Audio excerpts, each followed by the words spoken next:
ദൈവത്തിന്റെ ധന്യ തിരുനാമം വാഴ്ത്തപ്പെടുമാറാകട്ടെ.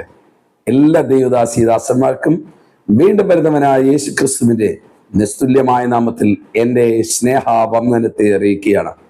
വിശുദ്ധിക്ക് വേണ്ടി, വേർപാടിന് വേണ്ടി വില കൊടുക്കുകയും അതിനുവേണ്ടി അഹോരാത്രം ദൈവവചനത്തിൽ ധ്യാനിക്കുകയും ചെയ്യുന്ന എല്ലാ ദൈവഭക്തന്മാർക്കും യേശുവിൻ്റെ നാമത്തിൽ ഒരിക്കൽ കൂടി ഈ തിരുവചന ചിന്തയിലേക്ക് സ്വാഗതം ചെയ്യുകയാണ്.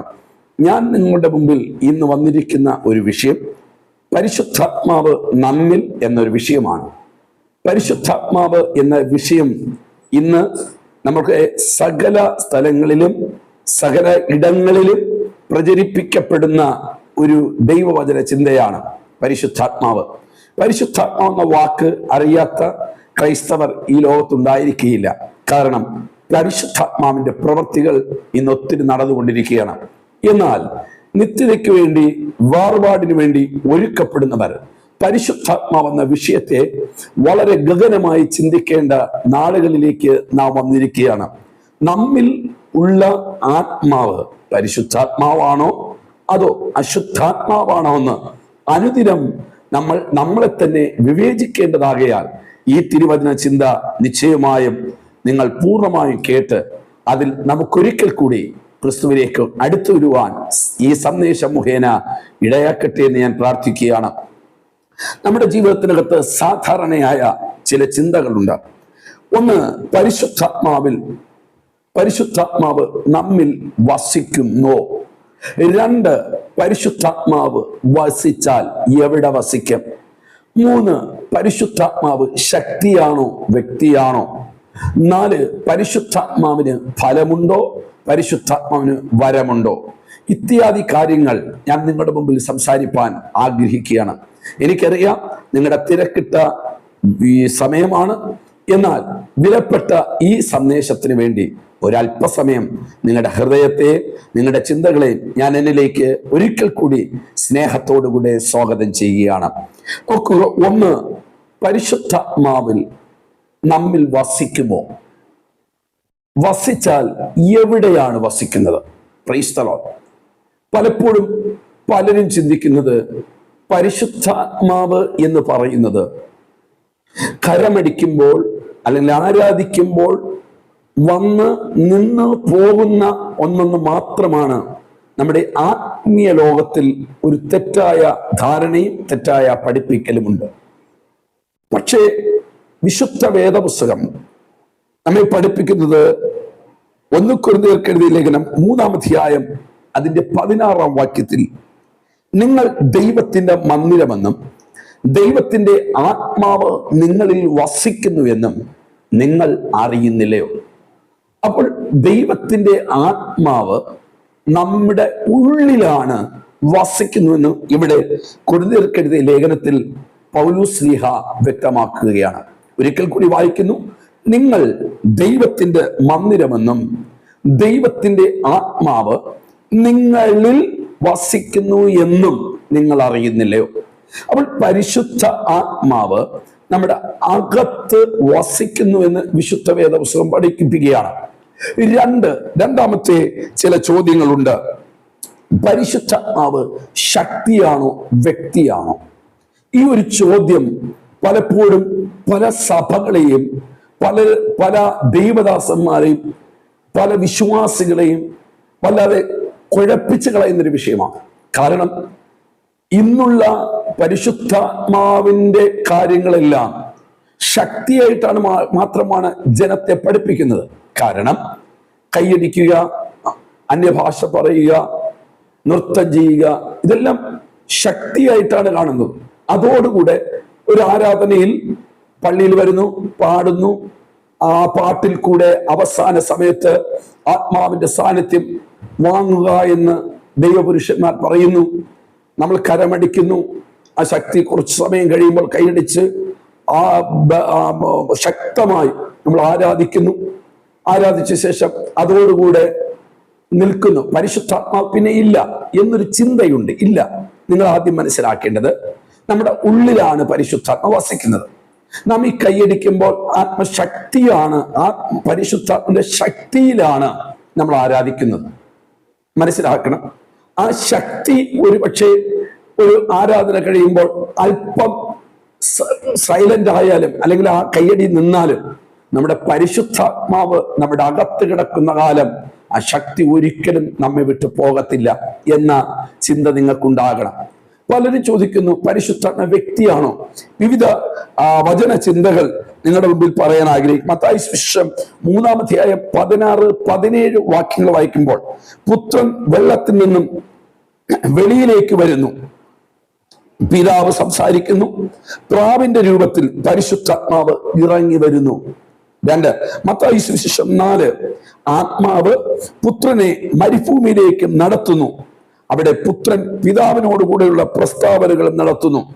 വീണ്ടും യോഹന്നാന്റെ സുവിശേഷം 14, 16, 17, 26, അതുപോലെ തന്നെ 15, 26 വാക്യങ്ങളിൽ യേശു പിതാവിനോട് പ്രാർത്ഥിക്കുന്നു, പിതാവ് കാര്യസ്ഥനായ പരിശുദ്ധാത്മാവിനെ അയക്കുന്നു.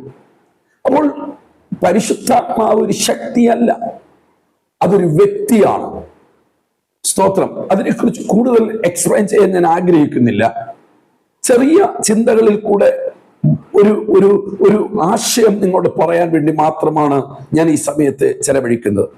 അപ്പോൾ ഒന്ന് നിങ്ങൾ മനസ്സിലാക്കണം, പരിശുദ്ധാത്മാവ് നമ്മുടെ ഉള്ളിലാണ് വസിക്കുന്നത്. പരിശുദ്ധാത്മാവ് ശക്തി മാത്രമല്ല, വ്യക്തിയും കൂടെയാണ് പരിശുദ്ധാത്മാവ്. എന്ന് വെച്ചാൽ ഞാനൊരു വ്യക്തിയാണ്. എന്നോട് ഒരാൾ തള്ളാൻ വരുമ്പോൾ ഞാൻ തിരിച്ചു തള്ളുന്നു, എൻ്റെ ശക്തിയാണ്. അപ്പോൾ വ്യക്തിയുടെ അകത്ത് നിൽക്കുന്ന ശക്തിയുണ്ട്, മനസ്സിലാക്കണം. അപ്പോൾ ആ വ്യക്തി അകത്ത് വന്നാലേ അതിൻ്റെ ശക്തി നമുക്ക് പുറത്തു വെളിപ്പെടുത്തുവാൻ കഴിയുകയുള്ളൂ. അങ്ങനെയാണെങ്കിൽ പരിശുദ്ധാത്മാവ് ശക്തി മാത്രമല്ല, അവനൊരു വ്യക്തിയാണെന്നും കൂടെ വിശുദ്ധ വേദപുസ്തകം നമ്മെ പഠിപ്പിക്കുകയാണ്.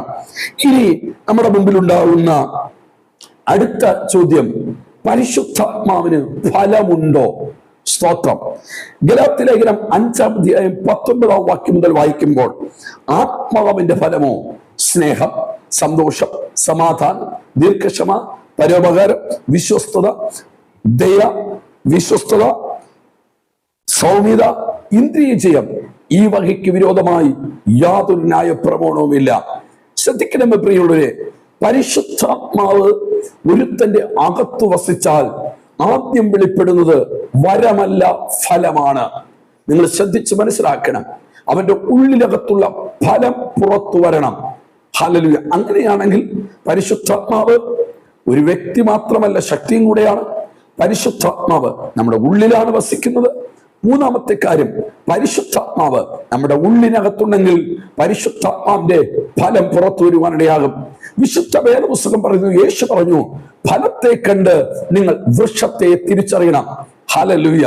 അങ്ങനെയാണെങ്കിൽ നമ്മുടെ അകത്ത് പരിശുദ്ധാത്മാവ് വസിക്കുന്നെങ്കിൽ അതിന്റെ ഫലമായ സ്നേഹം, സന്തോഷം, സമാധാനം, ദീർഘക്ഷമ, പരോപകാരം, വിശ്വസ്തത, സൗമ്യത, ഇന്ദ്രിയജയം ഇത്യാദി കാര്യങ്ങൾ നമ്മുടെ ഫലമായി തീരുവാനിടയാകും. ഇനി അടുത്ത ചോദ്യം, നമ്മുടെ ജീവിതത്തിനകത്ത് എന്ന് വെച്ചാൽ പരിശുദ്ധാത്മാവ് നമ്മിൽ വന്നാൽ വരമുണ്ടാകുമോ, അല്ലെങ്കിൽ കൃപകൾ ഉണ്ടാകുമോ? നിശ്ചയമായും ദൈവത്തിന്റെ വരമാണ് അന്യഭാഷാ വരം, സ്നേഹിക്കുവാനുള്ള വരം, പ്രവചനവരം, ശുശ്രൂഷകൾ ഓരോന്നായി വിഭാഗിച്ച് പരിശുദ്ധാത്മാവ് ഓരോ വ്യക്തികൾക്ക് നൽകുവാനിടയാകുന്നു. ഞാൻ ഇത്രയും കാര്യം പറഞ്ഞത് നിങ്ങൾ മനസ്സിലാക്കണം. ഒന്ന്, പരിശുദ്ധാത്മാവ് നമ്മുടെ അകത്താണ് വസിക്കുന്നത്. പഴയ നിയമത്തിലാണ് വന്നും നിന്നും പോകുന്നത്. എന്നാൽ പുതിയ നിയമത്തിൽ പരിശുദ്ധാത്മാവ് കാര്യസ്ഥനായി ദൈവമായി നമ്മുടെ അകത്ത് വസിക്കുന്നു. രണ്ടാമത്തെ കാര്യം, പരിശുദ്ധാത്മാവ് ശക്തി മാത്രമല്ല, അവനൊരു വ്യക്തിയും കൂടെയാണ്. 3, പരിശുദ്ധാത്മാവ് അകത്ത് വസിച്ചാൽ അതിന്റെ ഫലം നമ്മുടെ ലൈഫിൽ, നമ്മുടെ ജീവിതത്തിൽ പുറത്തു കാണുവാനിടയാകും. 4, പരിശുദ്ധാത്മാവ് നമ്മുടെ അകത്തുണ്ടെങ്കിൽ ചില വരങ്ങൾ പുറത്തു വരുവാനിടയാകും. ശ്രദ്ധിക്കണമേ. ഇനി അടുത്ത വാക്യമാണ് ഈ പരിശുദ്ധാത്മാവ് നമ്മുടെ അകത്ത് വരണമെങ്കിൽ നമ്മൾ എന്ത് ചെയ്യണം? നോക്കുക, പരിശുദ്ധാത്മാവ് അകത്ത് വരണമെങ്കിൽ എഫീസ്യ ലേഖനം 2-ാം അധ്യായത്തിൽ പറയുന്നു, അകൃത്യത്താൽ അതിക്രമങ്ങളാലും പാപങ്ങളാലും മരിച്ചവരായ നിങ്ങളെ. അതിന്റെ അർത്ഥം നമ്മൾ പണ്ട് അതിക്രമക്കാരായിരുന്നു, പാപികളായിരുന്നു. അപ്പോൾ നമ്മുടെ ഹൃദയത്തിനകത്ത് ദൈവഹിതമില്ലാത്ത ചിന്തകൾ, ദൈവഹിതമില്ലാത്ത മോഹങ്ങൾ, അതിക്രമങ്ങൾ, ദൈവാത്മാവിനെ ദുഃഖിപ്പിക്കുന്ന പലതും നമ്മുടെ ഹൃദയത്തിനകത്തുണ്ട്. ഇത് മാറാതെ ഒരിക്കലും പരിശുദ്ധാത്മാവ് ദൈവം നമ്മുടെ ഹൃദയത്തിനകത്ത് വസിക്കത്തില്ല. അപ്പോൾ നിങ്ങൾ ചോദിക്കും, പാസ്റ്റേ, ഞാൻ രക്ഷിക്കപ്പെട്ടു, സ്നാനപ്പെട്ടു, ഇന്ന് ഞാൻ കൈയടിക്കുന്നു, ആരാധിക്കുന്നു, ഞാൻ ചർച്ചിലെ പ്രധാനപ്പെട്ട വ്യക്തിയാണ്, ഞാൻ മെസ്സേജ് കൊടുക്കുന്നു, ഞാൻ ഒരു നല്ല ശുശ്രൂഷക്കാരനാണ്, ഞാൻ നല്ല വരപ്രാപ്തനാണ്, ഇനി എന്തുകൊണ്ട് എൻ്റെ ഉള്ളിൽ പരിശുദ്ധാത്മാവ് വസിക്കുന്നു എന്ന് ചോദിച്ചാൽ അതിനൊറ്റ കാര്യമേ ഉള്ളൂ. ഹൃദയത്തിനകത്ത് ദൈവഹിതമില്ലാത്ത എന്തെങ്കിലും ഉണ്ടെങ്കിൽ ഒരിക്കലും പരിശുദ്ധാത്മാവ് ഹൃദയത്തിൽ വസിക്കില്ല. കാരണം ഈ പരിശുദ്ധാത്മാവിന്റെ പേര് തന്നെ പരിശുദ്ധനായ ദൈവം എന്ന് വെച്ചാൽ ഹോളി സ്പിരിറ്റ്, വിശുദ്ധിയുടെ ആത്മാവ്. ആമേൻ. അതിൽ ആത്മാവ് അകത്ത് വസിക്കണമെങ്കിൽ നമ്മുടെ ഹൃദയത്തിനകത്ത് എബ്രായർക്ക് എഴുതിയ ലേഖനത്തിൽ പറയുന്നത് പോലെ മുറുകെ പറ്റുന്ന ചില പാപങ്ങളുണ്ട്. ചില പാപങ്ങൾ മാറ്റപ്പെട്ടിട്ടുണ്ട്, എന്നാൽ മുറുകെ പറ്റുന്ന ചില പാപങ്ങൾ മാറ്റപ്പെട്ടിട്ടില്ല. അത് ദൈവസന്നിധിയിൽ ശരിക്കും തീരുമാനത്തോടുകൂടെ കഴുകൽ പ്രാപിച്ച് ഹൃദയം വിശുദ്ധിയോടെ വരാത്ത കാലം പരിശുദ്ധാത്മാവിന് അകത്ത് പ്രവേശിക്കാൻ കഴിയുകയില്ല. ഹല്ലേലൂയ. നോക്കുക, അങ്ങനെ ഉണ്ടോ എന്ന് നിങ്ങൾ ചോദിക്കുമ്പോൾ ഹൃദയത്തിനകത്ത് എൻ്റെ ഹൃദയം ശുദ്ധമാണെന്ന് പറയുമ്പോഴും വിശുദ്ധ വേദപുസ്തകത്തിനകത്ത് മർക്കോസ് സുവിശേഷം 7-ാം അധ്യായം 21-ാം വാക്യത്തിൽ കർത്താവ് തന്റെ ജനത്തോട് ഇപ്രകാരം പറയുവാനിടയായി.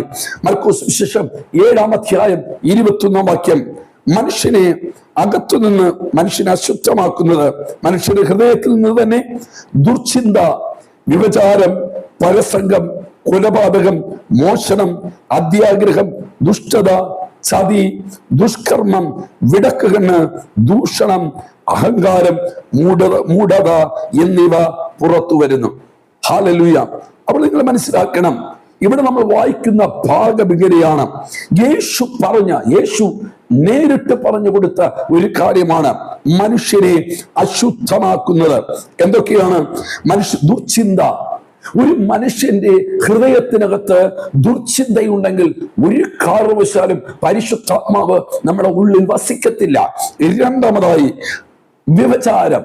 നമ്മൾ ശാരീരികമായി ആരുടെ വ്യഭിചാരം ചെയ്യാൻ പോകുന്നില്ല, പക്ഷേ യേശു പറഞ്ഞതുപോലെ ഒരു സ്ത്രീയെ കാമശക്തി കൊണ്ട് നോക്കുന്നവനെല്ലാം അവളോട് വ്യഭിചാരം ചെയ്തിരിക്കും. മത്തായി 5-ാം അധ്യായത്തിൽ പറയുന്നത് പോലെ നമ്മുടെ ഹൃദയത്തിനകത്ത് പുരുഷനെയോ സ്ത്രീയോ ഹൃദയം കൊണ്ട് നമ്മൾ ആഗ്രഹിക്കുമ്പോൾ എന്ന് വെച്ചാൽ പാപ രീതിയിൽ നമ്മൾ ചിന്തിക്കുമ്പോൾ നമ്മുടെ ജീവിതത്തിനകത്ത് ഓൾറെഡി വ്യഭിചാരം നടന്നിരിക്കുകയാണ്. അപ്പോൾ ഹൃദയത്തിനകത്ത് വ്യഭിചാരം നടക്കുന്നുണ്ട്. ആ വ്യഭിചാര സ്ഥലത്ത് ഒരിക്കലും പരിശുദ്ധാത്മാവ് വസിക്കത്തില്ല. ഇനി പരസംഗം എന്ന് പറയുന്നത് നമ്മൾ നേരത്തെ വ്യഭിചാരത്തോട് തുല്യം തന്നെയാണ്. സ്വന്തം ഭാര്യയല്ലാത്ത വേറെ ഏതെങ്കിലും പുരുഷന്മാരെയോ സ്ത്രീകളെയോ ഹൃദയം കൊണ്ട് ആഗ്രഹിക്കുന്നത് പരിശുദ്ധാത്മാവ് അവിടെ വസിക്കുകയില്ല. കൊലപാതകം. നമ്മൾ ആരെങ്കിലും കൊലപാതകം ചെയ്യുന്നവന്റെ വീട്ടിൽ വസിക്കുമോ? വ്യഭിചാരം ചെയ്യുന്നവന്റെ വീട്ടിൽ വസിക്കുമോ? പരസംഗം ചെയ്തുകൊണ്ടിരിക്കുന്നവന്റെ വീട്ടിൽ വസിക്കുമോ? ഒരിക്കലും വസിക്കില്ല. അങ്ങനെയാണെങ്കിൽ പരിശുദ്ധാത്മാവ് എത്ര അധികമെന്ന് നിങ്ങൾ ചിന്തിക്കണം. മോഷണം, അത്യാഗ്രഹം, ദുഷ്ടത, ചതി, ദുഷ്കർമ്മം, വിടക്കുകണ്ണ്, ദൂഷണം, അഹങ്കാരം, മൂഢത, കേട്ടോ, ഇത്യാദി കാര്യങ്ങൾ നമ്മുടെ ജീവിതത്തിനകത്തുള്ളപ്പോൾ അല്ലെങ്കിൽ നമ്മുടെ ലൈഫിലുള്ളപ്പോൾ അതിനകത്ത് എങ്ങനെ പരിശുദ്ധാത്മാവ് വസിക്കും? ഞാൻ നിങ്ങളൊരു ഉദാഹരണം പറയട്ടെ. നിങ്ങൾ മാന്യരായ മനുഷ്യരാണ്. നിങ്ങളുടെ വീട്ടിന്റെ അടുക്കൽ അല്ലെങ്കിൽ നിങ്ങളുടെ റിലേഷനിൽപ്പെട്ട ഒരു വ്യക്തിയുടെ വീട്ടിനകത്ത് ഒരു വ്യഭിചാരി വീട്ടിനകത്തുണ്ടെന്നിരിക്കട്ടെ. നിങ്ങൾ എത്ര ദിവസം നിങ്ങളുടെ മക്കളെ അതിനകത്ത് അയക്കും? നിങ്ങൾക്കൊരു പെൺമക്കളുണ്ടെങ്കിൽ, ഒരു പുരുഷനുണ്ടെങ്കിൽ, നിങ്ങളുടെ ഹസ്ബൻഡിനെ അല്ലെങ്കിൽ നിങ്ങളുടെ വൈഫിനെ നിങ്ങൾ ആ വീട്ടിൽ അയക്കും? ഒരിക്കലും അയക്കത്തില്ല. കാരണം എന്താ? ആ വീട്ടിനകത്ത് വ്യഭിചാരം നടക്കുകയാണ്. മോഷണം നടത്തുന്ന ഒരു മോഷ്ടാവിന്റെ വീട്ടിൽ നിങ്ങൾ എത്ര ദിവസം പാർക്കും? നിങ്ങൾ ആര് പാർക്കും? ഒരിക്കലുമില്ല. അങ്ങനെയാണെങ്കിൽ നമ്മുടെ ഹൃദയത്തിനകത്ത് ദൈവം വസിക്കണമെങ്കിൽ ഇത്യാദി കാര്യങ്ങൾ മാറ്റപ്പെടണമെന്ന് പരിശുദ്ധാത്മാവ് ദൈവവചനത്തിൽ കൂടെ നമ്മളെ ഓർമ്മിപ്പിക്കുകയാണ്. ആകയാൽ എന്നെ കേൾക്കുന്ന ദൈവദാസനെ, ദൈവദാസിയെ, നമ്മളുടെ അകത്ത് പരിശുദ്ധാത്മാവുണ്ട് എന്ന് പറഞ്ഞ് നമ്മൾ കരമടിക്കുമ്പോഴും അന്യഭാഷ പറയുമ്പോഴും നമ്മൾ ശരിക്കും ശ്രദ്ധിക്കണം. കാഹളം കേൾക്കാൻ പോവുകയാണ്. ഈ കാഹളം കേൾക്കുമ്പോൾ നിത്യതയിലേക്ക് പോകുന്നത് ആരെന്ന് ചോദിച്ചാൽ കൈയടിക്കുന്നവരല്ല, അന്യഭാഷ പറയുന്നവരല്ല, വരപ്രാപ്തന്മാരല്ല, പരിശുദ്ധാത്മാവ് ഹൃദയത്തിൽ വസിക്കുന്നവൻ എന്ന് വെച്ചാൽ വിശുദ്ധ വേദപുസ്തകം പറയുന്നു, എഫെസ്യർക്ക് എഴുതിയ ലേഖനം 1-ാം അധ്യായം അവസാന വാക്യം പറയുന്ന പോലെ പരിശുദ്ധാത്മാവ് നിങ്ങളെ മുദ്രയിട്ടിരിക്കുകയാണ്. എന്തിനാണ് മുദ്രയിട്ടിരിക്കുന്നത്? കാഹളം ധരിക്കുമ്പോൾ ഇവിടെ നിന്ന് വിശുദ്ധന്മാരെ ഉയരത്തിലേക്ക് കൊണ്ടുപോകേണ്ടത് പരിശുദ്ധാത്മാവാകിയാൽ നമ്മുടെ ഉള്ളിൽ അവൻ വസിച്ചിരിക്കണം. ആമേൻ. അങ്ങനെ നമ്മുടെ ഉള്ളിൽ വസിക്കാത്ത കാലം പരിശുദ്ധാത്മാവ് നമ്മിൽ ഉണ്ട് എന്ന് നിങ്ങൾ ഒരിക്കലും ചിന്തിക്കരുത്. ഒരുപക്ഷെ കഴിഞ്ഞ 2020 അല്ലെങ്കിൽ 2019 അല്ലെങ്കിൽ 1975 നിങ്ങൾ ഒരുപക്ഷെ അന്യഭാഷയിൽ പരിശുദ്ധാത്മാവിനെ സ്വീകരിച്ചവരായിരിക്കാം. അതിനുശേഷം നിങ്ങളുടെ അകത്ത് ദൈവഹിതമില്ലാത്തത് വന്നാൽ പരിശുദ്ധാത്മാവ് ഓട്ടോമാറ്റിക്കായി നിങ്ങളുടെ ഹൃദയത്തിൽ നിന്ന് മാറ്റപ്പെടുവാനിടയാകും. നിങ്ങളോട് പറഞ്ഞിട്ടല്ല, നിങ്ങളോട് സംസാരിച്ചിട്ടല്ല, അവൻ താനെ നിങ്ങളെ വിട്ടു പോകുവാനിടയാകും. അതുകൊണ്ട് ഇന്ന് നിങ്ങൾ ഈ സന്ദേശം കേൾക്കുമ്പോൾ പരിശുദ്ധാത്മാവ് ഉള്ളിൽ ഉണ്ടോ എന്ന് നിങ്ങൾ ചിന്തിക്കപ്പെടണം. അങ്ങനെ പരിശുദ്ധാത്മാവ് നിങ്ങളുടെ ഉള്ളിനകത്ത് ഉണ്ട് എന്നതിന്റെ ലക്ഷണം എന്ന് പറയുന്നത് ഫലമാണ്, വരമല്ല, ഫലമാണ്. വരം ആർക്കും ചെയ്യാം, ഹിന്ദുവിനും ചെയ്യാം, മുസ്ലിമിനും ചെയ്യാം, ഈ ലോകത്തിലുള്ള സകല മതസ്ഥരും ചെയ്യുന്നുണ്ട്. എത്രയോ രോഗികൾ സൗഖ്യമാവുന്നുണ്ട്, എത്രയോ ഭൂതങ്ങൾ, എത്രയോ ഉസ്താദുമാര് മാറ്റുന്നുണ്ട്, അമ്പലങ്ങളിൽ മാറ്റുന്നുണ്ട്. ഇതൊന്നും വരമല്ല നമുക്ക് വേണ്ടത്, ഫലമാണ് നമുക്ക് വേണ്ടത്. ഫലം നമ്മുടെ ലൈഫിലാണ്, വരം മറ്റുള്ളവർക്ക് പ്രയോജനപ്പെടേണ്ടതാണ്. അങ്ങനെയാണെങ്കിൽ വരമില്ലാതെ ഫലമില്ലാതെ വരം പുറപ്പെടുവിക്കുന്ന ആത്മീയ ലോകത്ത് ഇന്ന് നിങ്ങൾ ശ്രദ്ധയോട് ഈ ദൂത് കേൾക്കട്ടെ. നിത്യതയ്ക്ക് വേണ്ടി ഒരുക്കപ്പെടുന്നവർ ഈ ദൂത് ശ്രദ്ധിച്ചു കേൾക്കുക. നമ്മുടെ അകത്ത് പരിശുദ്ധാത്മാവാണോ അതോ അശുദ്ധാത്മാവാണോ വസിക്കുന്നത് നിങ്ങൾ ചിന്തിക്കണം.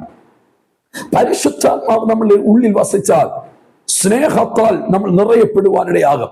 അഗാപ്പേ, ദൈവത്തിന്റെ സ്നേഹം നമ്മുടെ ഉള്ളിൽ സന്തോഷത്താൽ നാം നിറയുവാനിടയാകും.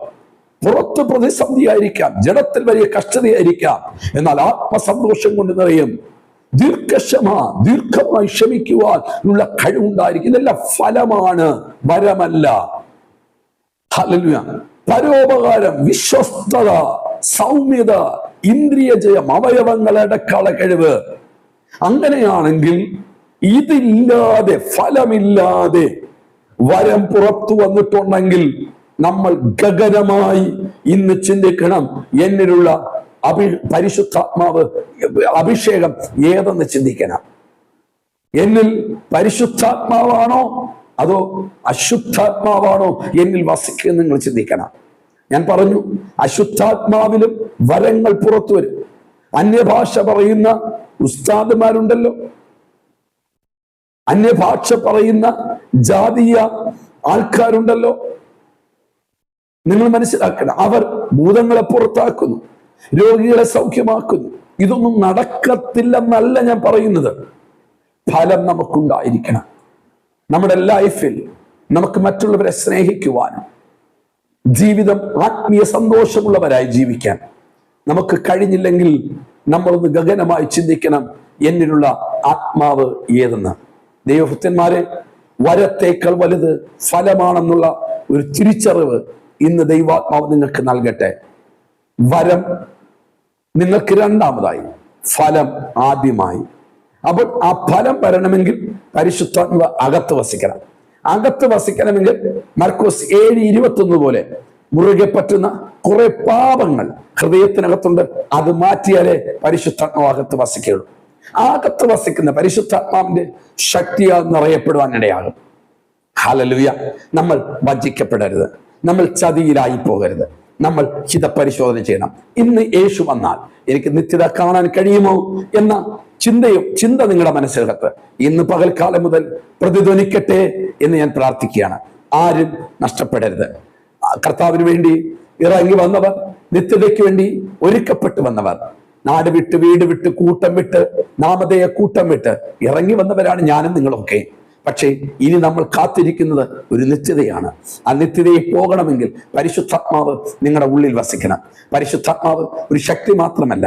പള്ളിയിൽ ഞായറാഴ്ച പോകുമ്പോൾ കൈയടിച്ച് ബഹളമുണ്ടാക്കുന്നത് മാത്രമല്ല പരിശുദ്ധാത്മാവ് നിത്യം നമ്മെ നടത്തുന്നതാണ്. ഓരോ സെക്കൻഡുകളിലും ഓരോ നിമിഷങ്ങളിലും ആത്മാവിനാൽ നിയന്ത്രിക്കപ്പെടുന്ന നല്ലൊരു ജീവിതം നയിക്കുവാൻ പരിശുദ്ധാത്മാവ് നിങ്ങളെ സഹായിക്കട്ടെ എന്ന് പ്രാർത്ഥിക്കുന്നു. നമുക്ക് ഒരു നിമിഷം പ്രാർത്ഥിക്കാം. പ്രാണപ്രിയനായ ദൈവമേ, ഈ സന്ദേശം നിന്റെ കുഞ്ഞുങ്ങളുടെ കരങ്ങളിലേക്ക് ഏൽപ്പിക്കുകയാണ്. ശരിക്കും ഞങ്ങളുടെ അകത്ത് പരിശുദ്ധാത്മാവാണോ അശുദ്ധാത്മാവാണോ എന്ന് ഞങ്ങൾ തിരിച്ചറിയുന്നത് ശരിക്കും ഞങ്ങളുടെ ഫലത്തിൽ കൂടെയാണ്. പലപ്പോഴും ഞങ്ങളുടെ ഫലമില്ലാതെ വരം പുറത്തു വരുന്നുണ്ട്. കർത്താവെ, ഞങ്ങൾക്കൊരു കാര്യം മനസ്സിലാക്കി തരണമേ. ഞങ്ങളുടെ അകത്ത് ശരിക്കും പരിശുദ്ധാത്മ വസിക്കുവാൻ, ഞങ്ങളുടെ അകത്ത് കിടക്കുന്ന അശുദ്ധികളെ പുറത്താക്കുവാൻ ഈ സന്ദേശത്തിൽ കൂടെ ഇടവരുത്തണമെന്ന് പ്രാർത്ഥിക്കുന്നു. കൃപയിൽ മൂടണം, സഹായിക്കണം. ഒരു വ്യക്തിയുടെ ജീവിതത്തിലെങ്കിലും രൂപാന്തരത്തിനും വിടുതലിനും ചിന്തയ്ക്കും കാരണമായി തീരണമെന്ന് പ്രാർത്ഥിക്കുന്നു. കൃപ കൊണ്ട് നിറച്ചാട്ട് യേശു ക്രിസ്തുവിൻ നാമത്തിൽ തന്നെ.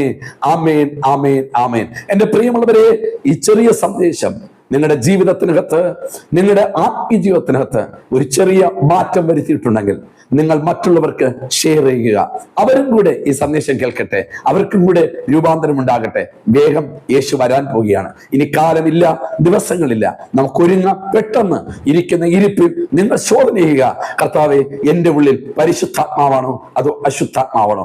ഞാൻ ചെയ്യുന്ന ശുശ്രൂഷകളെല്ലാം അശുദ്ധാത്മാവിലാണോ പരിശുദ്ധാത്മാവിലാണോ? പരിശുദ്ധാത്മാവാണെങ്കിൽ നിങ്ങൾക്ക് വേണ്ടത് ഫലം പുറത്തു വരും. ഫലത്തെ കണ്ട് വൃക്ഷത്തെ നമുക്ക് തിരിച്ചറിയാം. ആമേൻ, ആമേൻ. അടുത്ത പ്രാവശ്യം മറ്റൊരു വീഡിയോയുമായി കാണുന്നവരെ ദൈവകൃപയിൽ നമ്മളെ സൂക്ഷിക്കട്ടെ.